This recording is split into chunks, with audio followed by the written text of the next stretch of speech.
Sting, Sting, Sting. Všade samý Sting. Priatelia, kto je milovníkom Stingových piesní, tak určite budete milovníci aj Stingových vín. Toto vínko Roxane od Stinga budete mať v tomto balíčku zadarmo. Roxane je výnimočné víno, pretože máme ho ako exkluzívny distribútor pre celú Európu, čiže kdekoľvek si to kúpite, tak to distribuujeme my, takže máme na to licenciu.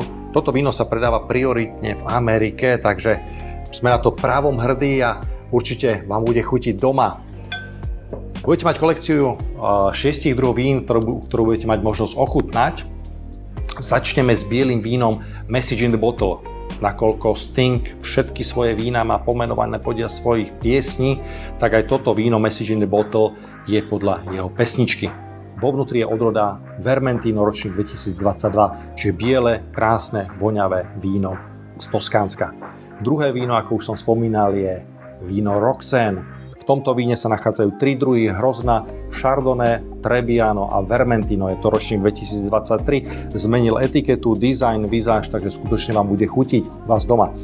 Tretie víno, dostávame sa na ružové víno. Je to odroda Sangiovese a je to brand New Day alebo New Day, pesnička New Day. Určite si ju zamilujete a spolu v kombinácii s týmto vínom je úžasné. Štvrté víno v balíčku je víno Message in the Bottle červené z odrody Sangiovese, ročník 2022. Už sme pri červených vínach, ale je to také ľahšie pitie, takže určite vás osvieži. Napriek tomu, že už začína byť chladnejšie, tak na večer si dať takéto červené víno. Piaté víno, ktoré budete mať možnosť ochutnať, je Roxane červené.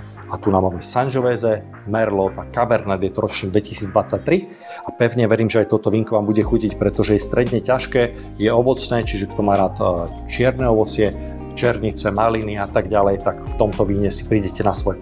Posledné víno z tejto kolekcie je odroda Sangiovese a konkrétne víno Chianti When We Dance, takže opäť jeho pieseň, Stingové piesne a Stingové vína k vám domov.